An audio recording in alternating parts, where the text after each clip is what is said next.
அப்போ 1 லட்சம் இப்போ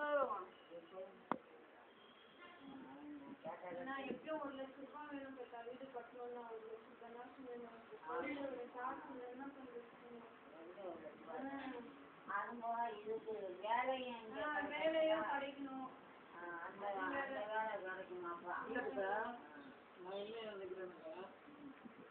இப்ப இங்கேயே வேற ஒரு இடம் பார்த்துட்டு அந்த இடத்த நம்ம வந்து கை மாற்றி விட்டுலாம்.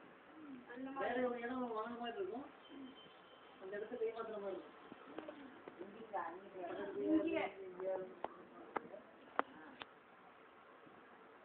அப்பவே சொல்லிங்கன்னா அந்த அந்த ஊர்ல இருக்காரு வந்து அந்த ஒரு பெட்ட விட்டுருப்பாரு அங்க நல்லா அந்த இடத்துல விட்டாங்க விட்டா வாங்கியிருக்காங்கப்பா. சொப்போ தான் வச்சிருக்காங்க. மலையாளம் இங்க இருந்து அங்க வரைக்கும் இடம் என்ன மனை போட்டு வச்சுட்டான். கிடைக்கும் ஊருக்கு கிடைக்கும் இல்லாம இல்லை கிடைக்கும். ஏன்னாப்ப அது அப்பவே அவங்க கேட்டாங்க கட்டிருக்காங்க மேல அந்த மாதிரி செங்கல் வச்சு கூட கட்டிடலாம். அது அப்படி இருந்தாலும் 1 லட்சம் ரூபாய் ஆகும்.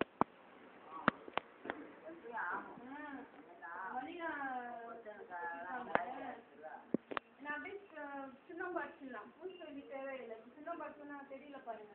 நேற்று தான் அந்த பைக் ஃபோன் பண்ணேன். இடத்துக்கு பக்கத்துல நேற்று ஃபோன் பண்ணாரு. வீடு வந்து இடம் வாங்கிக்கோங்க. அந்த பக்கத்து பாய் பக்கத்துல கட்டிருக்காங்க. பக்கத்துல சின்ன வீடு கட்டியிருக்காங்க. இடத்துக்கு பக்கத்துல அவரு போன் பண்ணி கேக்குறாராம். எப்போ நம்பர் கொடுத்தேன். ஃபோன் நம்பர் கொடுத்து கொஞ்சம் பார்த்து நான் அப்பப்போ உங்களுக்கு ஃபோன் பண்ணி கேட்டுக்கிறேன் அப்படின்னு. எப்போ வந்து கட்டுறீங்க? அரை வைக்காம கூட இருக்கு. ஆமா அதில் அங்கே ஒரு கல் ஒன்று நிற்குதா அது வரைக்கும் இந்த அந்த பக்கம் இந்த பக்கத்தில் கல் ஊண்டி அங்கிட்டலாம் கல் ஊண்டி அங்கிட்ட ஒரு கல் ஊண்டி இருக்கு. அது வரைக்கும் இடம் இப்போ வீடு கட்டிடுறாங்க. எப்படி வீடு கட்டிடுறாங்க போய் பார்க்கணும். சாப்பிட்டு போகலாம் போய் பார்த்து.